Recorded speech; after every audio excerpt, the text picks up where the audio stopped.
कहानी की शुरुआत हेनरी नाम के एक बेहद सीधे साधे आदमी से होती है जो एक टोल टैक्स बूथ पर नाइट शिफ्ट कर रहा होता है। उसके चेहरे को देखकर ही समझ आ रहा था कि उसकी जिंदगी में कुछ भी इंटरेस्टिंग नहीं बचा है। बस वही बोरिंग रूटीन, वही काम और वही रोजमर्रा की जिंदगी। सुबह जब हेनरी घर पहुंचता है तो उसकी वाइफ डेबी उससे कहती है, अब तुम मुझसे प्यार नहीं करते ना? मुझे याद है जब तुम मुझसे प्यार करते थे तब सब कुछ कितना अलग था। दोनों की बातचीत अभी चल ही रही होती है कि अचानक बाहर से किसी के दरवाजा पीटने की जोरदार आवाज आती है। हेनरी दरवाजा खोलता है तो सामने उसका दोस्त एडी खड़ा होता है, लेकिन एडी अकेला नहीं था। उसके साथ जो नाम का एक आदमी भी था जिसकी हालत बेहद खराब थी। वह बार बार उल्टियां कर रहा था। डेबी एक नर्स थी, इसलिए वह तुरंत जो की मदद करने के लिए उसे घर के अंदर ले आती है। तभी एडी हेनरी से कहता है, भाई आज इसकी बास्केटबॉल टीम का मैच है, इसकी जगह तू खेल ले। इसकी हालत देखकर तो ये आज खेल ही नहीं पाएगा। हेनरी पहले तो मना करने की कोशिश करता है, लेकिन एडी उसे जबरदस्ती जर्सी पहनाकर अपने साथ ले जाता है। हेनरी रास्ते में पूछता है, गेम कहां है? एडी जवाब देता है, ज्यादा दूर नहीं है, बस 15 मिनट लगेंगे। लेकिन कुछ देर बाद एडी अचानक हेनरी से गाड़ी रोकने के लिए कहता है। वह कहता है, हम बस थोड़ी देर में वापस आते हैं, कुछ खाने पीने का सामान लेने जा रहे हैं, तो यहीं बैठा रहे और गाड़ी चालू रखना, ठीक है? हेनरी को क्या पता था कि उसके साथ क्या होने वाला है। गाड़ी से उतरते ही एडी और उसके साथ आए दो दूसरे आदमी अपने चेहरे पर मास्क लगा लेते हैं। इन दोनों को तो हेनरी जानता तक नहीं था। अगले ही पल तीनों अपनी गन्स निकालते हैं और सीधे एक बैंक के अंदर घुस जाते हैं। अब बेचारा हेनरी समझ ही नहीं पा रहा था कि आखिर हो क्या रहा है। उसे बिल्कुल अंदाजा नहीं था कि एडी और उसके साथी बैंक लूटने आए हैं, और उससे भी बड़ी बात, हेनरी उनका ड्राइवर था।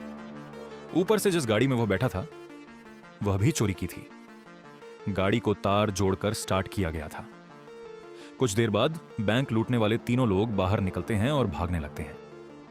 तभी वहां मौजूद एक सिक्योरिटी गार्ड की नजर हेनरी पर पड़ जाती है। हेनरी ने बिल्कुल वही टी शर्ट पहन रखी थी जैसी बैंक लूटने वालों ने पहनी थी। गार्ड को तुरंत शक हो जाता है। हेनरी को वहीं गिरफ्तार कर लिया जाता है। पुलिस हेनरी से बार बार पूछती है, अपने साथियों के नाम बता। लेकिन हेनरी एडी के अलावा किसी और को जानता ही नहीं था, और हेनरी इतना सीधा था कि उसने एडी का नाम भी नहीं बताया। उसके मन में बस यही था, जैसा भी है दोस्त तो है। इसी वजह से बैंक रॉबरी की कोशिश के जुर्म में हेनरी को 3 साल की जेल की सजा सुना दी जाती है। जेल में पहुंचते ही हेनरी की मुलाकात मैक्स नाम के एक कैदी से होती है। मैक्स हेनरी से काफी अच्छे से बात करता है। अगली सुबह ब्रेकफास्ट के दौरान मैक्स उससे पूछता है, यहां हर कैदी का कभी ना कभी कोई सपना हुआ करता था। फिर उनकी जिंदगी में कोई ना कोई ऐसी घटना हुई कि वे यहां पहुंच गए। तुम्हारा सपना क्या है? हेनरी बिल्कुल शांत होकर जवाब देता है, मेरा कोई सपना नहीं है। यह सुनकर मैक्स हैरान हो जाता है। वह कहता है, कोई सपना ना देखना ही तो सबसे बड़ा जुर्म है। फिर से बता, तुम्हारा सपना क्या है? लेकिन हेनरी फिर वही जवाब देता है, मेरा कोई सपना नहीं है। मैक्स उसे समझाते हुए कहता है, ऐसी जिंदगी का क्या फायदा जिसका कोई सपना ही ना हो। इसी तरह देखते देखते 6 महीने बीत जाते हैं। एक दिन डेबी हेनरी से जेल में मिलने आती है, लेकिन इस बार उसके पास हेनरी के लिए एक ऐसी बात थी जो शायद उसे अंदर से तोड़ सकती थी। डेबी कहती है, मुझे किसी और से प्यार हो गया है। हेनरी कुछ पल के लिए शांत रहता है, लेकिन फिर वह बड़े दिल के साथ कहता है, कोई बात नहीं, मैं बस यही चाहता हूं कि तुम खुश रहो। अगर मेरे साथ नहीं रह सकती तो किसी और के साथ ही सही। दूसरी तरफ मैक्स को अब जेल अपने घर जैसी लगने लगी थी। वहां के बाकी कैदी भी उसके साथ काफी घुल मिल चुके थे। एक दिन वे आपस में मैक्स की पुरानी बातों को लेकर मजाक करने लगते हैं। एक कैदी पूछता है, जब पिछली बार पैरोल ऑफिसर ने तुमसे पूछा था कि अगर हम तुम्हें बाहर निकाल दें तो तुम हमारे लिए क्या करोगे, तब तुमने क्या जवाब दिया था? मैक्स बड़े आराम से जवाब देता है, मैं तुम्हारे घर में घुसकर तुम्हारे कुत्ते को मार दूंगा, तुम्हारे घर को आग लगा दूंगा और वहां रहने वाली हर जिंदा चीज की जुबान काट दूंगा। सब उसकी बात सुनकर हंसने लगते हैं। इसके बाद वे हेनरी से पूछते हैं, तुम्हारा रिव्यू कब है? हेनरी कहता है, अगले महीने। एक कैदी कहता है, सबको यकीन है कि हेनरी एक शरीफ आदमी है।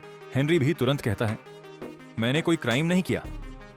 लेकिन मैक्स उसे एक कड़वी सच्चाई बताता है, तुम जेल में समय बिता चुके हो।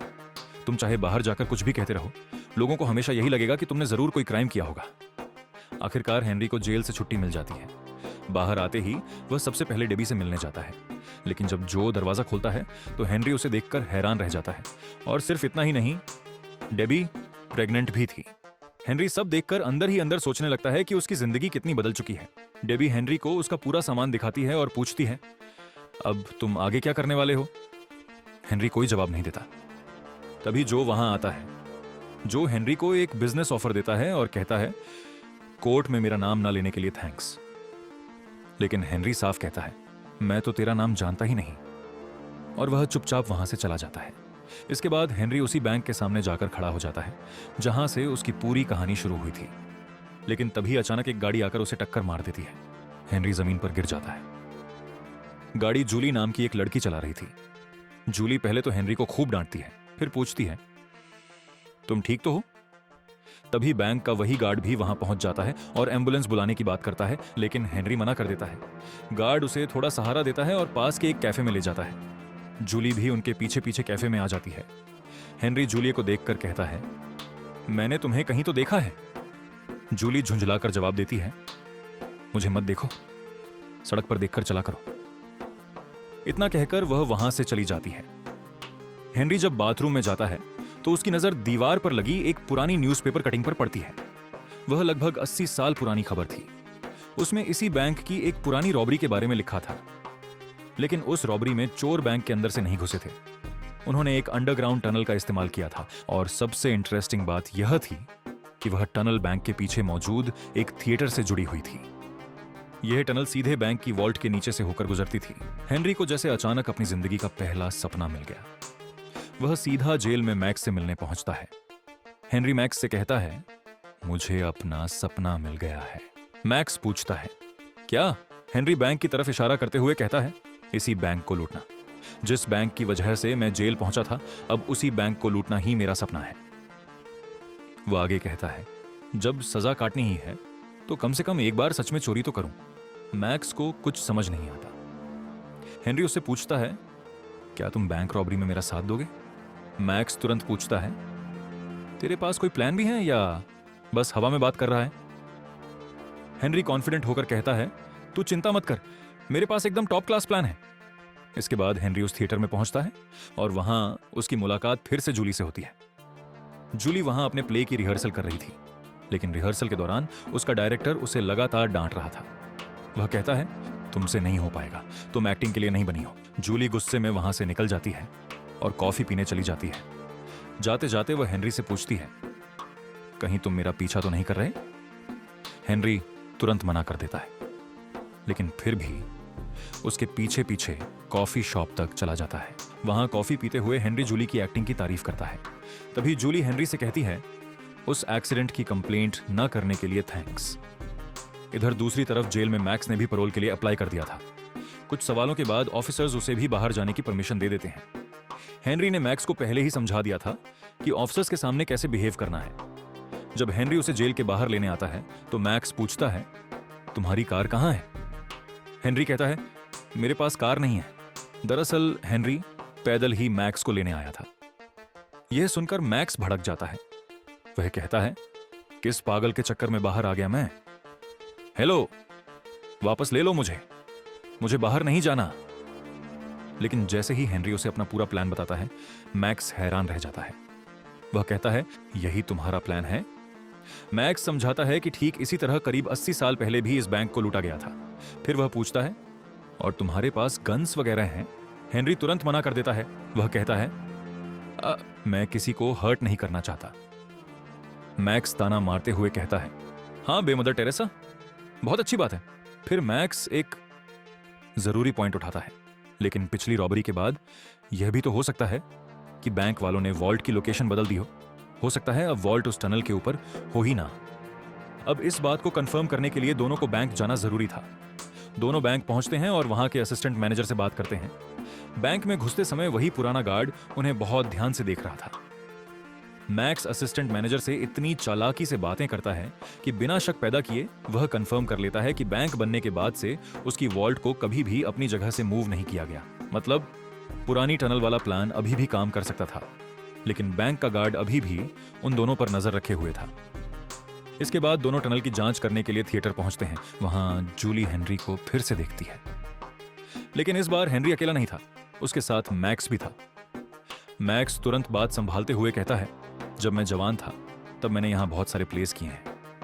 हेनरी को भी यही दिखाने लाया हूं, अगर आपको कोई प्रॉब्लम ना हो तो मैं थिएटर अंदर से देख लूं। जूली और थिएटर के लोग मान जाते हैं। अंदर जाते समय जूली मैक्स से पूछती है, आपने यहां कौन कौन से प्लेस किए हैं? मैक्स बिना सोचे जवाब देता है, शेक्सपियर के बहुत सारे। फिर वह कहता है, इस थिएटर से मेरी बहुत सारी मेमोरीज जुड़ी हैं, मैं इसका हर कोना देखना चाहता हूं। उसे परमिशन मिल जाती है। मैक्स के अंदर जाते ही जूलिया हेनरी से पूछती है, ये तुम्हारे फादर हैं? हेनरी तुरंत कहता है, नहीं नहीं, बस अच्छे दोस्त हैं। दूसरी तरफ थिएटर का एक आदमी मैक्स को थिएटर दिखाते हुए उस जगह तक ले जाता है जहां टनल का सीक्रेट डोर मौजूद था। मैक्स ध्यान से उस जगह को चेक करने लगता है। इधर जूली हेनरी से पूछती है, तुम क्या करते हो? हेनरी बिना झूठ बोले कह देता है, मैं हाल ही में जेल से बाहर आया हूं, अभी कुछ नहीं करता। जूली शॉक हो जाती है। वह पूछती है, जेल में क्यों थे? तुमने कोई मर्डर वगैरह किया था? हेनरी कहता है, एक लंबी कहानी है, फिर कभी सुनाऊंगा। इसके बाद दोनों उसी शाम डिनर पर मिलने का प्लान बना लेते हैं। घर वापस आने के बाद मैक्स हेनरी को बताता है कि टनल एक ग्रीन रूम की वॉल से होकर जाती है, इसलिए उन्हें किसी भी तरह उस ग्रीन रूम पर कंट्रोल हासिल करना होगा। लेकिन हेनरी का ध्यान इस वक्त रॉबरी से ज्यादा किसी और चीज पर था। उसे जूली के साथ डेट पर जाना था। वह मैक्स से पूछता है, मैं कैसा लग रहा हूं? मैक्स हंसते हुए कहता है, हमेशा की तरह अपने जैसा ही लग रहा है, जा अपनी डेट एंजॉय कर। और रॉबरी का प्लान बाद में करने की बात कह देता है। डेट के दौरान जूली हेनरी को बताती है कि उसका सबसे बड़ा सपना है एक बड़ी एक्ट्रेस बनना। वह चाहती है कि एक दिन पूरी दुनिया उसका नाम जाने। लेकिन इसी डेट के दौरान हेनरी जूलिया को पूरा सच बता देता है। वह उसे बताता है कि किस तरह वह जेल गया था और अब उसका असली प्लान क्या है। वह सच में बैंक लूटना चाहता था।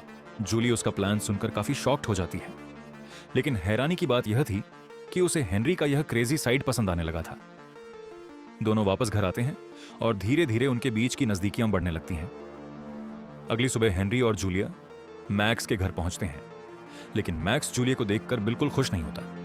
हेनरी उसे समझाता है, टेंशन मत लो, ये हमारे साथ काम करेगी। लेकिन मैक्स हेनरी को एक तरफ ले जाकर गुस्से में कहता है, तुमने इसे पूरा प्लान क्यों बताया? कुछ देर बाद खाना खाते समय जूली मैक्स से पूछती है, आप जेल में क्या कर रहे थे? मैक्स बिल्कुल कैजुअली जवाब देता है, मैंने कई मर्डर्स किए हैं। जूली हैरान होकर पूछती है, इतने सारे मर्डर्स किए और तुम्हें पकड़े जाने का डर नहीं था? मैक्स कहता है, मुझे जेल जाना पसंद है, मेरी फेवरेट जगह है वो। थिएटर जाते समय हेनरी और जूली को एक आइडिया आता है। वे सोचते हैं कि क्यों ना थिएटर में ऑडिशंस रखे जाएं। इससे उन्हें थिएटर के अंदर ज्यादा से ज्यादा समय बिताने का मौका मिलेगा और कोई उन पर शक भी नहीं करेगा। लेकिन थोड़ी देर बाद मैक्स इससे भी बेहतर आइडिया देता है। वह कहता है, जिस एक्टर के पास वो ग्रीन रूम है उसे किसी तरह हटाओ और हेनरी को उसका रोल दे दो, फिर हम आराम से टनल खोदते रहेंगे और किसी को कुछ पता भी नहीं चलेगा। हेनरी परेशान होकर कहता है, मुझे एक्टिंग थोड़ी आती है। मैक्स उसे कॉन्फिडेंस देता है, अबे अपनी शक्ल देख, तू नेचुरल एक्टर है, तुझसे बढ़िया कोई नहीं कर सकता, और वैसे भी ये लीड रोल है। कुछ समय बाद वही एक्टर अचानक प्ले छोड़ देता है। वह कहता है कि उसे एक बहुत बड़ी पिक्चर में काम करने का मौका मिल गया है, लेकिन असल में उसे मैक्स ने ही बेवकूफ बनाया था। जब जूली को इस बात का पता चलता है तो वह बहुत गुस्सा हो जाती है। वह कहती है, तुम लोग मेरा करियर खराब करके ही मानोगे क्या? लेकिन अब हेनरी ऑडिशन देता है और सरप्राइजिंगली सिलेक्ट भी हो जाता है। अब उनका प्लान और आसान हो गया था, लेकिन 1-2 दिन काम करने के बाद उन्हें समझ आ गया कि टनल का काम सिर्फ 2 लोगों के लिए बहुत मुश्किल है। इसलिए उन्होंने जो को भी अपने साथ शामिल करने का फैसला किया। काफी समझाने के बाद जो भी तैयार हो जाता है, लेकिन जैसे ही जो टनल देखता है वह कहता है, यह सब करने की क्या जरूरत है, सीधा गन लेकर बैंक में जाओ और चोरी कर लो। मैक्स तुरंत उसे जवाब देता है, तेरी तरह बेवकूफों वाली रॉबरी नहीं करनी हमें। धीरे धीरे टनल का काम शुरू हो जाता है और इसके साथ साथ हेनरी अपने एक्टिंग रोल को लेकर भी काफी सीरियस हो जाता है। अब हेनरी को सिर्फ पैसा नहीं चाहिए था, उसे अपनी जिंदगी में कुछ नया चाहिए था। एक रात जब हेनरी अपने काम से वापस जा रहा था, तभी वही बैंक गार्ड उसे रोक लेता है। वही गार्ड जिसने उसे पहली रॉबरी के बाद गिरफ्तार करवाया था। वह कहता है, तुम वही हो ना जो बैंक लूटने वालों के साथ था? फिर वह बताता है कि उसने हेनरी को कई बार बैंक के पीछे से थिएटर जाते हुए देखा है। इस बार मैं कोई गड़बड़ नहीं होने दूंगा, हेनरी उससे कहता है। मेरे साथ चलो। दोनों एक शांत जगह पर पहुंचते हैं।